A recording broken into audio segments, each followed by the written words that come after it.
Guys, ayan, dumating na. And grabe, amoy na amoy ko guys. Kung talaga ang bilis nila mag-serve dito guys. Ano nga pa ng pila na, stress ako. Ayan guys, dumating na yung aking order. Ayan, diba ang galing? Ayan, natry naman natin to. Ayan guys, so umorder ako ng 1,040. Isang kamay ko yung ramen. Diyos ko. Hello guys! I'm back again with another video. And guys, katatapos ko lang magpunta doon sa GU and sa Uniqlo. So guys, tignan nyo sa previous video kung ano ang ginawa ko. Pinakita ko magkano yung price ng GU and Uniqlo dito and etc. And kauwi ko lang dito sa Osaka from Kyoto. And guys, ngayon, gusto kong ipakita sa inyo kung ano yung mga pwedeng kainin sa Osaka. Like guys, particularly sa Shinsaibashi area, sa Namba, sa Umeda. Yun lang naman kasi yung mga area na madalas na pinupuntahan ko dito mismo sa Osaka. Rather than yung mga iba pang mga things na pwedeng mapuntahan dito, which is medyo malayo na yung mga tourist attraction na yun. So ngayon, mag-focus tayo dito sa video na to bilang isang food vlogger. Yeah, food po ang ating pagpafokusan. And guys, take note, hindi pa ito ang street food vlog ko dito sa Osaka or sa Shinsaibashi. Kasi guys, separate video pa yon. And ito ay yung mga tipong kakainan ko lang, like talagang yung full meal. Okay? So tara, samahan nyo ako. Guys, so ngayon magdi-dinner tayo. And ang gusto kong kainin ngayon is ramen. Kasi ang tagal ko na dito, hindi pa ako nagra-ramen. So pupuntahan natin yung top rated na Ramen Zundoya. Ramen Zundoya from here sa hotel ko is 110 meters lang. So ibig sabihin, napakalapit lang. So, let's go! Guys, tignan nyo, may vegan vegetarian resto sa tabi ng hotel ko. Super lapit lang. Ayan yung mga makikita nyong kainan dito sa malapit sa hotel code Shinsaibashi. Yan na, meron kayong makikita naman ng mga placement na mga food sa labas. Actually, madami ding hotel and super daming vending machines na nakapaligid dito kaya hindi kayo mauuhaw. Kasi karamihan naman ng vending machines dito, puro mga tubig lang naman yung laman. I mean, puro mga drinks, beverages, ganun. Ayan guys, oh, grabe oh, tignan nyo, super dami talaga ng kainan dito. Ayan, sa side na to, and dyan, pero dito kasi according sa Google Maps dito daw, yung Ramen Zundoya. Hindi kaya nagustuhan ko din itong puntahan, itong ramen place na to kasi 2,566 yung nag-review nito dito sa Google Maps and 4.2 yung rating niya sa Google Maps. Kaya ngayon, feeling ko reliable talaga yung reviews na yun. So, tara. Grabe guys, itong area na to, nasa likod lang to ng hotel ko. Katao pala dito kasi ngayon ko lang napuntahan tong area na to eh. Laging sa kabila ako dumadaan. So check natin baka may dadaan. Eh wala. Okay. Tignan nyo, ang daming bars oh. And ayan. May mga kainan. Karamihan mga Kobe beef yung mga sinaserve. Pero ako, hindi ako dito magko-Kobe beef. Doon ako sa mismong Kobe. Ayan o. Oh. Yan. Guys, yung Ramen Zundoya. Oh my God. Open 24 hours to. Kaya ngayon, let's check. English. Ah, ayan, menu. Ganito guys yung mga nito. O-order kayo. Ganyan. And ito yung mga nandito oh. Ano kaya yung masarap? So guys, ito yung menu nila. So hindi ko pa alam kung ano yung ordering ko. Pero feeling ko ito, classic full combo char siu ramen. And karage na 4 pieces lang siguro. Ay, hindi, medyo mahal na. Ito na lang. Ito. Then orange juice. Guys, ayan yung ticket. So after yung umorder dyan, isipiprint nyo lang to. Then magbabayad kayo agad. Ma-accept sila ng 10,000 yen, 5,000 yen, 2,000 yen, and 1,000 yen and mga coins. Dito nyo ilalagay yung coins. Yung sukli nyo dito lalabas. Itong ticket nyo na ipepresent nyo sa staff dito. Guys, dito, wala siyang mga separation na ganun. But guys, napakadami lahat ng kailangan nyo. Nandito lahat ng gusto nyo toppings. Ayun, ang dami oh. Garlic siguro to, no? Hindi ko alam kung garlic. And ito guys, tapos ayan, sesame seeds. Tapos ito, then ito parang chili oil siguro to, then toothpick, then mga glass, then chopstick. Ayan. If ever na gusto nito, and tissue guys. Kailangan natin yan pag naiinitan tayo. Tapos ayan, may provided din silang water if ever na nauuhaw kayo. So guys, ayan, alam ko na ito pala ginger, tas ito garlic, tas ito pepper, ito gyoza sauce, tapos ito chili oil and sesame seeds nga guys. Tas may binigay silang ganito. O diba? Yummy. And ang lamig pa niya oh. Ayan, kung hahawakan nyo ang lamig, nagyayelo nga eh. So OA. Hindi nagyayelo, malamig lang. Guys, dito makikita nyo kung paano nila niluluto. Hindi lang ako nakatayo pero makikita nyo guys. Disclaimer, nagpaalam ako kay ate kung pwede mag-video. Sabi ko, it's okay to video. Sabi niya, yes, yes. Ganun naman ang sinabing gano'n. Tapos ano nga, nag-report ko sa mas nga. May nag-comment dun sa TikTok video ko. Nag-post kasi ako ng TikTok guys. Ito, follow nyo ako sa TikTok guys. Updated din lahat ng content ko din. Sinabing gano'n ng mga introvert daw yung mga taga dito. Sinabing gano'n din. Parang ayaw daw nagpapa-video. Nagpaalam naman ako noon sa Yakini ko like na content ko. Nagpaalam din ako, saka solo ko din yung mismong place. Mabait talaga guys dito, super babait. Mga hospitable lahat ng tao. Like kahit yung mga security guards dun sa mga MRT station, sa train station, kapag ka naliligaw ako, tinuturuan talaga ako. Talaga guys, hindi lang turo, inihahatid ako ganung level. Kaya huwag kayong mahihiyang magtanong kung may right bed ba nito? May right bed ba nito? Joke lang. Huwag kayong mahihiya magtanong. Basta babait sila. Medyo matagal guys sila mag-serve, no? Parang 5 minutes na ako nag-iintay o mga 8 minutes na lang. Pero since talaga namang tunay, narami naman talaga yun nandito. Kaya understood naman yun. And ngayon lang kasi naghintay na medyo matagal. Lagi talaga ang bilis nyo mag-serve dito guys. So okay lang kasi first time ko lang din naman kumain ng ramen. Grabe, nag-crave talaga ako sa ramen guys. Nung unang gabi ko, unang araw ko, etc. Hindi talaga, walang pumapasok sa isip ko mag-ramen. Ngayon, pagod na pagod ako sa Kalalakad sa Kyoto. Grabe, puro mga malabundok. So okay lang. Guys, nakita ko yung mga chopstick nila sa ganito nakalagay. Ganun siguro pagka dito, no? Gayahin ko lang. Guys, ayan, dumating na. And grabe, amoy na amoy ko guys. Kung nandito lang kayo, maamoy napakabango. So guys, ayan, may nori, may pork, may corn, merong egg, ayan, merong mga stuff. Tapos may chili, may sesame, may garlic. Grabe, super complete. Ganyan guys. Oo nga naman. Ito yung pinaka best seller nila. So, let's start to eat.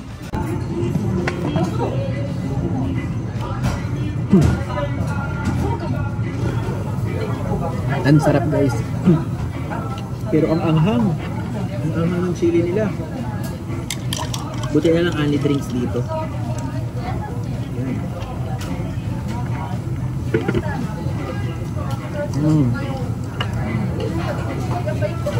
Sarap guys. Nakita niyo naman yung video kanina, di ba? So nakapataas siya kasi guys, pinost ko sa TikTok. So yung clip na yun isasama ko sa TikTok. Excuse me. Ang anghang. Sarap.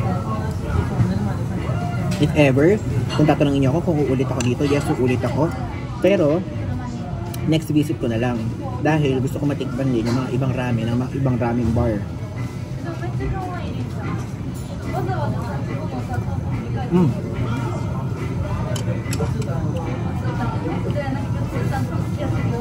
Sarap.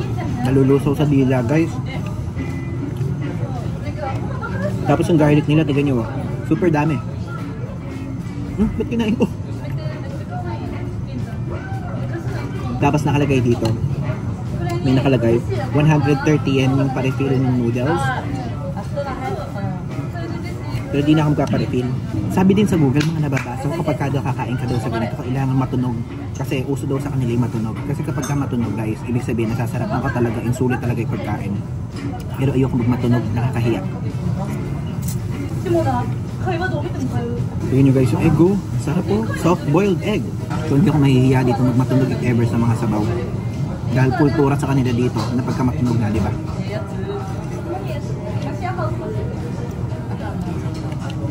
Feeling ko guys, yung katabi ko, tinitignan ako eh. Pero syempre, dapat unbothered tayo, nagbablog tayo. Sarap.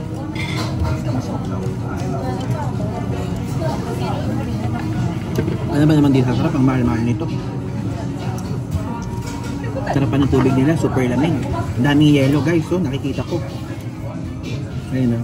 Naririnig ko yung mga katabi ko, lakas ng tunog ng pagkain nila. Kain ko nga.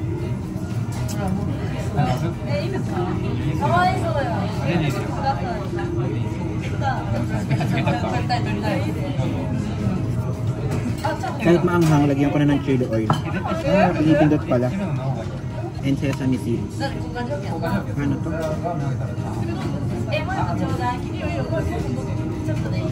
Yun. Ayun guys, nakalimutan ko mag-review doon sa kinain ko and nakalabas na ako doon sa mismong ramen bar. And guys, napakasarap niya. Pero parang may hinahanap pa rin ako lasa. So parang 9 over 10 pa lang din yung rating sa akin noon. Parang hindi ko pa natitikman yung talagang yung parang mapapagalon ako sa ramen. So parang the best na ramen. So siguro, kailangan ko pang tumikim ng madaming ramen para masabi nating 10 out of 10, diba? So, yun, abangan nyo pa yung mga susunod ko i-recommend sa inyong pagkain sa mga susunod na clip dito sa video na to. The next day. So ngayon, kinabukasan ang video ko nung previous video o previous clip dito, and ngayon kakain ako ng lunch. Actually, brunch na to, and isa ito sa mga highly recommended ng mga friends ko nagpupunta dito sa Osaka. So let's go, puntahan natin. Yung kainan guys na sinasabi ko is ang Katsudon Chiyomatsu. Sa Dotonbori siya matatagpuan. So kayang-kaya siyang ma-search kapag gagamitin niyo yung Google Maps kasi napakadali lang ito i-navigate. Dito lang yung area, tignan nyo. Yung mismo food district area and shopping area ng Dotonbori, dito niya siya mahahanap. Kaya nga lang guys, ang opening niya is 11 AM and pinipilahan to. Sana walang pila ngayon. Yun ang pinagdadasal ko para makakain na ako. Kasi may pupuntahan pa ako pamaya-maya. And guys, makikita niyo yung suot ko. Dito din yung magiging suot ko sa Nara kasi after nito pupunta ako ng Nara. Guys, so kakanan kayo dito kapag nakita niyo tong 24 hours open na club na to. I mean, may club kasi. Pero para siyang Watson, so kakanan. Ay, shit, ang haba ng pila, guys. Ano ba yan? Feeling ko yun. Okay lang, pipilahan ko siya para matapos na at ma-experience na natin tong kainan na to. Let's go! Ay guys, ang mura. Tignan niyo today's lunch menu. Oh. 1,080 yan lang. Tapos ito 780 yan. Depende kung gaano kayo kalakas kumain. Yun ang haba ng pila. Na-stress ako. Ayun guys, so kahaba ng tao na nakapila. And meron nakalagay ng instruction doon. Ayan, basahin niya. Please order 1 pork cutlet bowl per person. So, ito daw yung the thickest fried pork cutlet in Japan. Diba? So guys, nakapila pa rin ako hanggang ngayon. More than an hour na ako nakapila dito. Kasi ang dating ko dito is parang 10:30. Tapos 12 na. So more than an hour. And feeling ko, meron pang mga 20 minutes or meron pa siguro mga 30 minutes yung pipila ko dito bago maging ako. Pero mabilis lang din yung umikot-ikot. After kumain ng mga tao, hindi na sila tatambay or what, talagang eat and run. Ganun yung concept. So, i-update ko kayo kapag nakapasok na ako. Ayan guys, makakapasok na tayo. So guys, finally, nandito na kami ngayon sa loob. And actually, 2 hours yung pinila ko dito. And ayun natin. Napakalaki talaga ng mga pork cutlets nila dito. And ang makikita nyo sa menu nila may supreme, may special, and may normal. Pero tayo, more than normal yung ating order, which is yung special. Yung supreme, hindi ko feeling ko hindi ko kaya yun kasi masyadong malaki. And parang busog na ako dito sa special pa lang. Tignan nyo. Ayan kasi menu nila. 2,500 yen yung supreme, yung special is 1,850, yung normal is 1,350. So dito lang tayo sa special with pickles na yun. And nakalagay sa note is niluluto nila yun in low temperature for 12 hours. Ayan. And may authentic Osaka style din na filet. Ayan. Pero ito tayo guys, dito tayo mag-focus. So ayan guys, dito pala kayo order. Susulat nyo dito, ang galing. So, dito na tayo mag-focus sa grams kasi hindi naman natin naiintindihan. Ayan.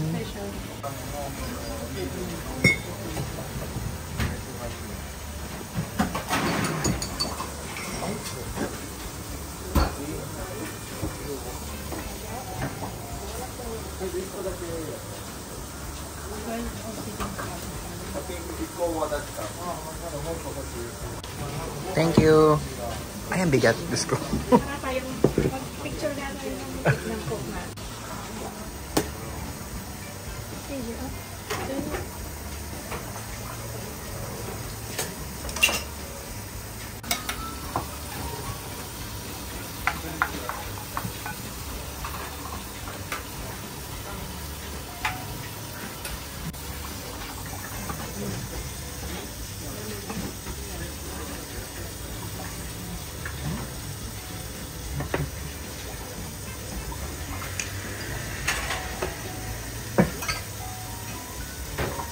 Ayan guys, dumating na yung aking order. Tingnan niyo yung special oh. Ang laki.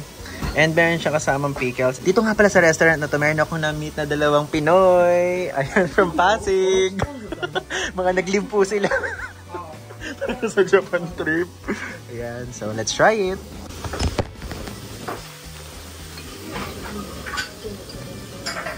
Ayan guys, ngayon tikman na natin. And actually, napakalaki talaga ng serving niya. Special pa lang, hindi pa to supreme. Ito pa lang yung 1,850 yen. And malambot siya.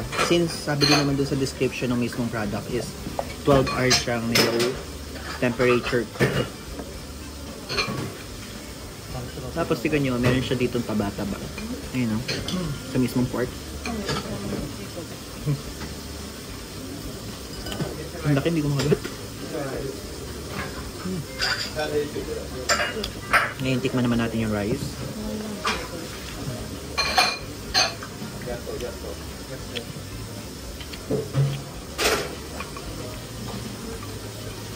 Nahihiya ako mag-vlog kasi katabi ko yung dalawang new friends ko. Okay lang yan.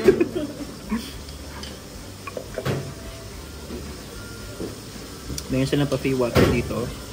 Tapos itong supreme size cola nila na 400 yen.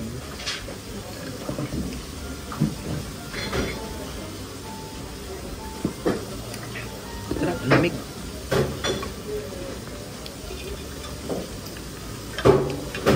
So hindi natin ito makakain kapag kanin dito. So ilipat natin dito sa parang takip nga ito eh. Pero gagawin kong bowl. Laki yun. Sulit na rin. Hindi ko makita.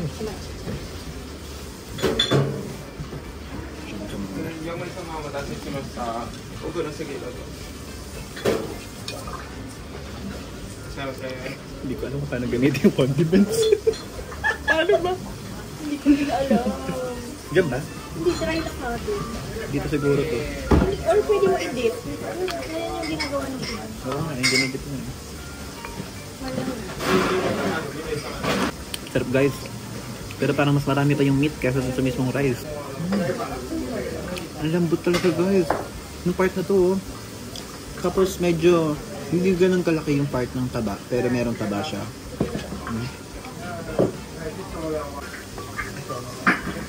Ano ba? Ito nilalagay na? Oo. Ayan, tignan nyo. Ganito yung ginagawa ng mga ibang Japanese na nagpupunta dito. Yung black na to, dito nila tinataktak yung mga condiments. Condiments ba to? Yung salt. Ito hindi ko alam kung ano, pero ilalagay ko dyan sa text kung ano. Kasi ito guys, mix siya. Tapos ito chili powder. So, parang ang gagawin nyo is ito chopstick nyo, then dip, chopstick dip, no. Sakto lang pala guys na special yung orderin kasi busog na busog na ako. Meron pa natitira dalawang slice. Sakto lang. If ever na hindi kayo ganong kalakasan kumain, pwedeng normal na lang yung orderin nyo. Tapos kung gutom kayo at hindi nag-breakfast tulad ko, pwede din yung special. Yung mga katabi ko nga, supreme yung in-order nila eh. Uy, gabi yung special din. 1,850 yun guys. The next day. Ayun guys, ngayon ito tayo sa may conveyor na sushi belt. Tara, first try to try this. Here. Thank you. Ayan, tignan nyo mo. Cool. Ayun guys, so andito na ako sa Daiki's Suisan na restaurant. And guys, ito yung conveyor na sushi na tulad na sinabi ko sa inyo kanina. And yan, papakita ko sa inyo. Ayan, diba? Ang galing. And guys, ang pag-order daw dito is pwedeng dito at pwedeng kukunin mo na lang kasi may mga price yan. Like for example, ito gusto mo yan, kukunin mong ganon. Or dito, ayan, may iba't ibang language pero since tayo, English lang naiintindihan natin. Ayan. Tapos ito yung item selection. Okay, ayan. Pero dito tayo sa sushi price selection. Kunyari, gusto natin go 170 yen lang. Yan yun. Kung tig-go 1 to 240, ito yun. Kung tig-to 290, ito yon. Tapos mayroon pang mga iba yan ha. Ayan. 350. Ayan. Parang gusto ko to, salmon. Tapos, ayan. O, diba? Pinakamahal nila ay 700 yen. Ito ang pinakamahal nila. Tatry ko to. Ay, hindi. Tatry ko tong Hokkai combo isa. Tapos, magtatry tayo ng salmon lang. Ayan. Bali 5 pieces lang na sushi bibili natin. Isang 350, tapos isang Hokkai combo. Para matikman natin si urchin, then itong dalawa. Hindi ko maintindihan kung ano kasi hindi naman siya shrimp. Pero ito si urchin to.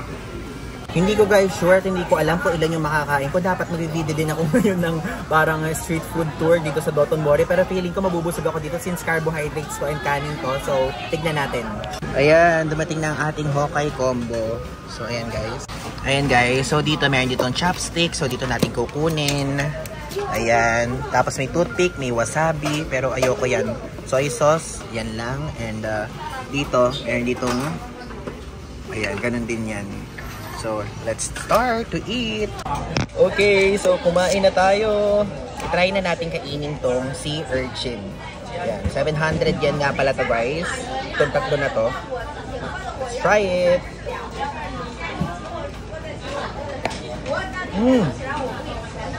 Ang sarap. Sarap. Ang sarap guys. Lagyan natin ng soy sauce. Sarap. Worth it guys. Isa pa lang yun ha. Tapos ito, yun siyang bilag-bilag. Hindi ko alam kung ano to eh. Sarap. Wait lang guys, commercial lang. I discovered na 87.4% ng mga nanonood sa mga YouTube videos ko ay hindi pa nakasubscribe sa akin. Kaya naman ngayon, nire-request ko sa inyo na please mag-subscribe na po kayo sa aking YouTube channel and click nyo na yung notification bell sa tabi niya para lagi kayo updated kapag meron akong bagong travel vlog. And actually, almost everyday nga meron akong bagong upload dito sa YouTube. And kung gusto nyo makaalam ng travel updates about me, mga spontaneous trips, mga IG stories at iba pa, i-follow nyo na ako sa aking Instagram account dahil lagi ako dyan nagpo-post kapag kami travel ako. And meron din akong post lagi dito sa aking TikTok account. Dito, updated din lahat ng mga posts ko. Kaya yun lang guys, back to the video. So ayan guys, gumagawa ko kasi ng video kanina. Kaya nakapatayo, pang TikTok kasi yun. So sinama ko na dito sa vlog. Teka, dahan-dahan nga ako kakain. Ang bilis ko na kumakain eh. Ang sarap kasi guys, sobrang legit. Ang sarap. Dahan-dahanin natin.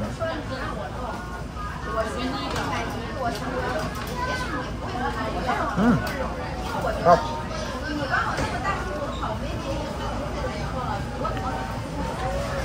Naghihintay ako actually dumating yung salmon.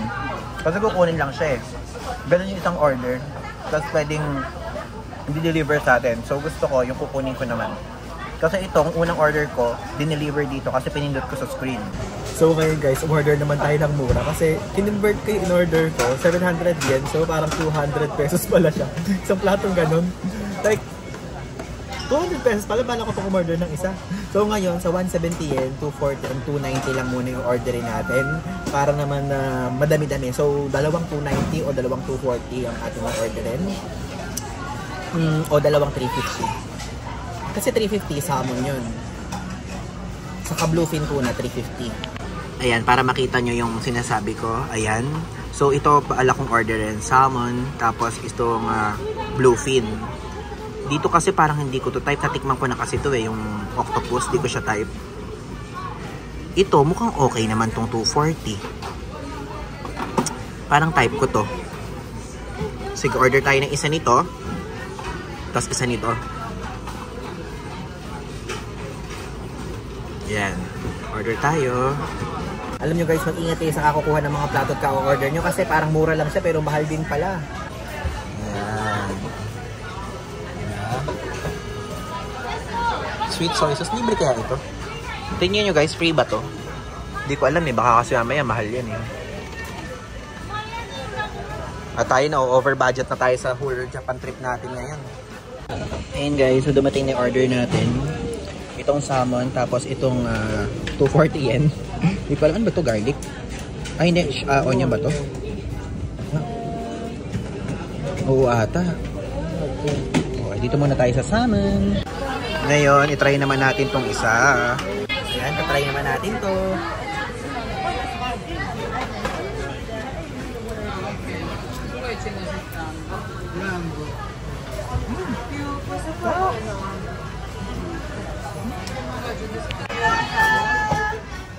Sarap.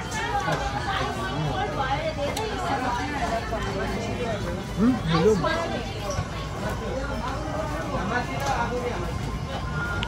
Ayan guys, slice. Ayan, last bite nitong order natin.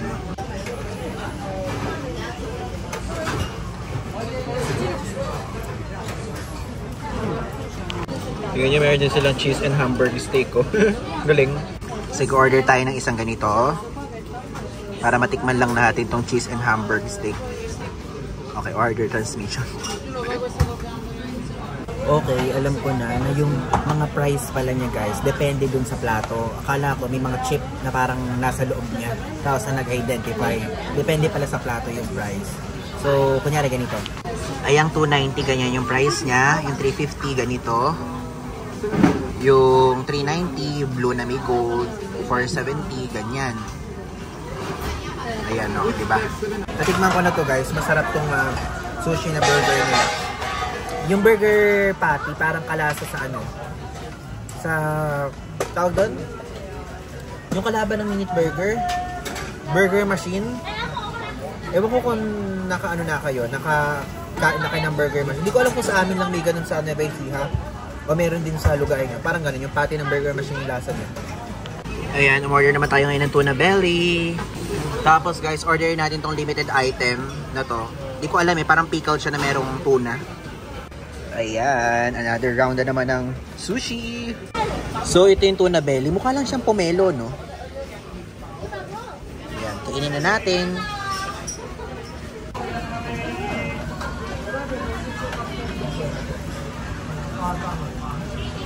Masarap din yung tuna sushi.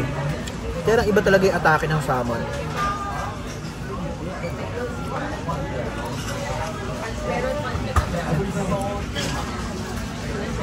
Ayan, ngayon naman kumuha naman tayo dito. Guys, last ko na to. Feeling ko yung bill ko mga 1,000 pesos pataas na. Masyado nang mahal.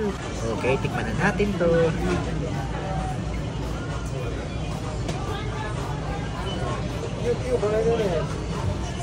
Masarap siya, pero mas masarap yung mga kinain ko kanina. Lasang bangus lang siya guys. Ito. Ayan guys, sanigurado ako, pinapacheck ko na kung magkano to. Ayan guys, siniscan lang. Ayan guys, yung bill ko, 2,189 yen lang pala. In-expect ko, 1,000 pataas. Mura lang pala guys. Diba? Pwede na, it's good. Ayan guys, nagabayad na ako. How much? Okay. Okay, thank you so much. The next day. Okay guys, and for the final restaurant na aking feature dito is ang Kamukura. Okay guys, so ang final restaurant na i-feature ko ngayon dito sa vlog na to ay ang Kamukura. Yung sikat yun sa TikTok. Nakikita ko. So ngayon, i-try natin. Let's go. Ayan, ganyan umorder dito. So, ang kakainin natin is itong original ramen plus fried dumpling. Okay, let's go. Order tayo. Ito. Ayan guys, so umorder ako ng 1,040. So, number 1, original ramen plus fried dumplings plus rice. Let's go! Ayan. Ayan ang laki guys. Doon tayo sa bandang dulo. Ganda. Social. Here. Dito tayo. Solo natin yung place. Ayan guys. So meron ditong free water. Siyempre chopstick. Ito leeks ba yan ng onion something? Di ba ganun yan? Tapos ito may soy sauce. May chili oil. May chili mismo. Tapos ito garlic guys. Ayan. So, tatanslate ko to sa Google Translate kung ano ibig sabihin, then ibibida ko sa inyo. So guys, diba sabi ko nga sa inyo, yung pinuntahan ko na to, sikat siya sa TikTok. So, in-order ko siya, 1,040 yen. So, paano ko mapatik siya 400 pesos, which is for me, okay yung price na yun since nasa Japan naman ako. Tapos may dimsum, ay dumpling, tapos ayun guys, tapos ramen. Guys, napakalaki. Tignan nyo. Tingnan nyo, hindi ko in-expect na ganyan yung ramen. Like, parang isang kamay ko. Isang kamay ko yung ramen. Diyos ko. Ang laki. Ngayon, tikman natin.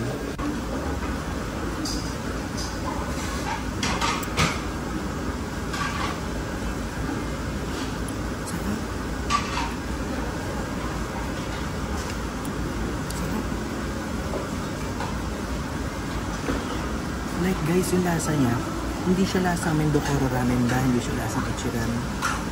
Pero ano may lasa yung sabaw niya, hindi malapot, gano'n. Di ba minsan parang masebo yung ramen? Ito hindi siya ganong masebo. Pero masarap. Ang sarap. Iba yung linamnam. Di ba yung ramen parang ang sabaw ng sabaw ng balot? Parang ganun pa din yung experience ko. Sarap. Ang sarap guys. Ayan. So, ngayon kumain na tayo muna ng meat. Ito yung meat tikman natin. Ang lambot. Ang lambot.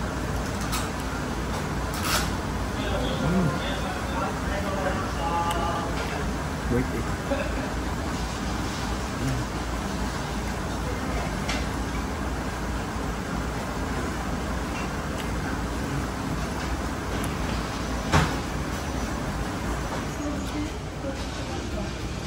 So, naglagay ako ng garlic. Yung garlic dito nyo makukuha if ever nakakainin kayo dito.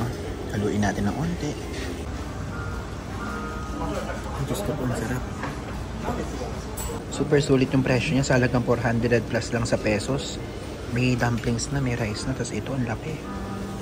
Hindi pala sa chili oil. Sesame oil pala siya, guys. Alam mo, hindi kumakain yung rice. Kasi baka mamaya hindi tama yung pagkain ko sa kanila dito.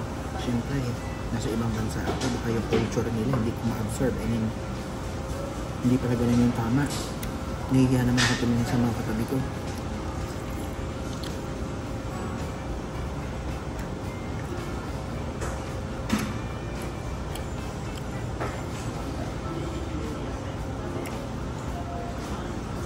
Hindi ko alam kung ginagamitin ng chopstick o kutsara.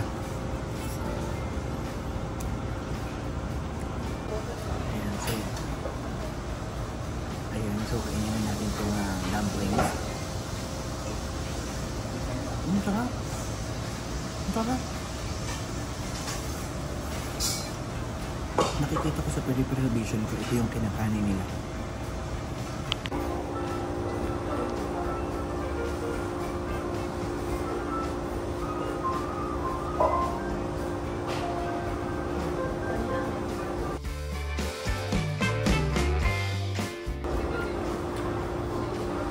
So guys, naubos ko na. Ayan, nakita nyo, simot na simot.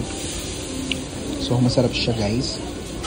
Pero iba pa rin yung sarap nung ramen na una ko natikman dito. Plus, yung Mendokoro ramen at yung ramen nagi. Kasi ito, hindi siya masebo. Parang mas preference ko kasi. Mas preferred ko yung masebo. Okay din naman siya. Kaya lang, rate ko to ng 8 out of 10 or 7.5 out of 10. Like, hindi siya perfect talaga. Kasi para siyang, alam niyo yung sabaw ng mami, pero malinamnam. Like, ramen style. Hindi yung instant noodles quality. So, good pa din siya doon sa factor na yan.